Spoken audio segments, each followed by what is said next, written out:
अस्सलामु अलैकुम वरहमतुल्लाहि वबरकातुहू।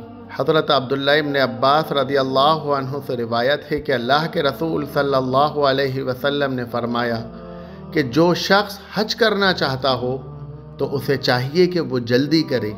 हज के लफ्ज़ी माने हैं क़स्द करना, ज़ियारत के लिए जाना। इस्लामी शरीयत में हज से मुराद वो सालाना इबादत है जिसमें आदमी मक्का जाकर खाना काबा का तवाफ़ करता है, अराफात के मैदान में क़याम करता है और दूसरे आमाल करता है जिनको मरासिम हज कहा जाता है। हज एक जामे इबादत है। इसमें माल का इन्फाक भी है और जिस्म की मशक्क़त भी। इसमें अल्लाह का ज़िक्र भी है और अल्लाह के लिए क़ुरबानी भी। हज एक ऐसी इबादत है जिसमें बकिया इबादतों की रूह भी किसी न किसी एतबार से शामिल होती है। हज के फ़राइज़ की अदायगी का मरकज़ बैतुल्लाह है। बैतुल्लाह एक अल्लाह के बंदे और उनकी पूरी मोमिनाना ज़िंदगी याद दिलाता है। बैतुल्लाह उस वाक़या का एक यादगार नमूना है कि किस तरह अल्लाह का एक बंदा अल्लाह ताला के लिए, अल्लाह ताला की रज़ा और उसकी खुशनुदी के लिए अपना सब कुछ लुटा देता है। किस तरह वो अपनी ज़िंदगी को अल्लाह की मर्ज़ी में ढाल देता है। हज इस्लाम का एक बुनियादी रुकन है।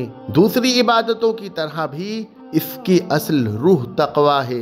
हज का मकसद ये है कि अल्लाह ताला का जो बंदा मकामात हज पर पहुँच सकता है वो एक बार ज़रूर वहाँ पहुँचे।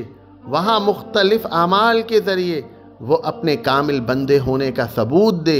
हज को इस्लामी इबादत में एक गैर मामूली अहमियत हासिल है। हज अल्लाह ताला से मुलाकात है। हज दुनिया की ज़िंदगी में अपने रब से करीब होने की एक शक्ल है।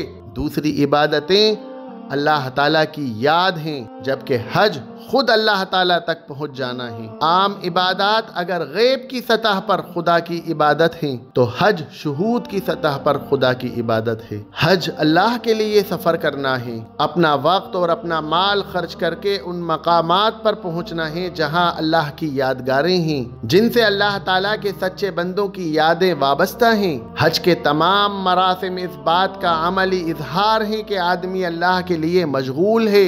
उसने अपनी ज़िंदगी अल्लाह के आसपास घुमा रखी है। वो अल्लाह के दोस्तों का दोस्त है और अल्लाह के दुश्मनों का दुश्मन है। हश्र के मैदान में अल्लाह ताला के सामने हाज़री की कैफियत को आज ही उसने अपने ऊपर तारी कर लिया है। वो सबसे ज़्यादा अल्लाह से डरने वाला और सबसे ज़्यादा अल्लाह की याद करने वाला है। आदमी जब सफ़र करके मकामात हज तक पहुँचता है तो उस पर एक ख़ास तरह की रब्बानी कैफियत तारी होती है। उसको महसूस होता है गोया वो अपनी दुनिया से निकलकर खुदा की दुनिया में पहुँच गया। वो अपने रब को महसूस करता है। वो महसूस करता है कि वो अपने रब के गिर्द घूम रहा है। वो उसकी तरफ दौड़ रहा है। वो उसके हुजूर अपनी कुर्बानी पेश कर रहा है। वो उसके दुश्मन पर कंकरियां मार रहा है। वो उससे मांग रहा है जो मांगना चाहता है। वो उससे पा रहा है जो कुछ पाना चाहता है। हाजी जब काबे के सामने खड़ा होता है तो ऐसा महसूस होता है गोया वो खुद रब्बे काबा के सामने खड़ा हो। काबे का तवाफ उस हकीकत का मजहर है कि बंदा अपने रब को पाकर परवानावार उसके गिर्द घूम रहा है। हाजी अपने अमाल के ज़रिए अल्लाह ताला से ये अहद करता है अगर ज़रूरत पेश आई तो वो अपनी दुनिया उजाड़ कर हक़ की तरफ बढ़ेगा। वो आराम व राहत को छोड़कर क़नाअत और सादगी पर अपने आप को राज़ी करेगा। वो खुदा के लिए दौड़ेगा और खुदा के गिर्द घूमेगा।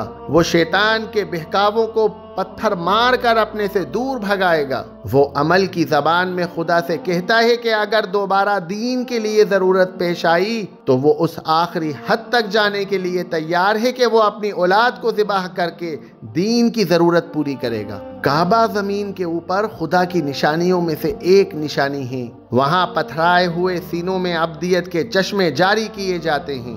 वहाँ बेनूर आँखों को खुदा की तजल्लियात दिखाई जाती है। वहाँ एक ख़ास तरह का रूहानी और तारीख़ी माहौल पैदा होता है। यही वजह है कि जो शख्स भी वहाँ जाता है वो मुतासिर हुए बग़ैर नहीं रहता। आदमी हज अदा करने के बाद इस तरह लौटता है जैसे कोई गर्द व गुबार में लपटा हुआ आदमी दरिया में नहा कर वापस आए। हज की ये खुसूसियत इसलिए है कि उसके अदा करने की जगह एक ऐसा मकाम है जहाँ तजल्लियात इलाही का नुज़ूल होता है, जिसको खुदा ने इस मकसद के लिए मुंतखब किया है कि वो खुदा परस्ताना ज़िंदगी के अजीम दाई हज़रत इब्राहीम अलैहिस्सलाम के दीनी अमल का मरकज़ बने। हकीकत ये है कि हज तमाम इबादतों का सरदार है।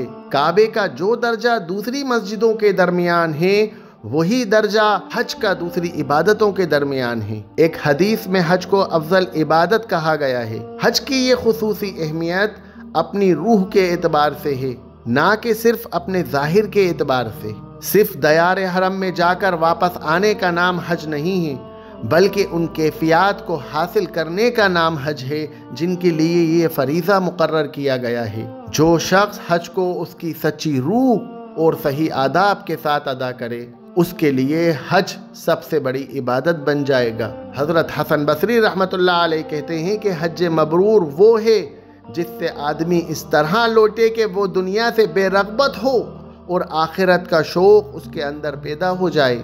हकीकत ये है कि हज को अगर सही शऊर और सही जज्बे के साथ किया जाए तो आदमी न सिर्फ दौरान हज गुनाहों से बचा रहेगा, बल्कि इस तरह लौटेगा कि हर बुराई से उसका दिल नफरत करेगा, हर भलाई की तरफ उसके अंदर रग़बत पैदा हो चुकी होगी।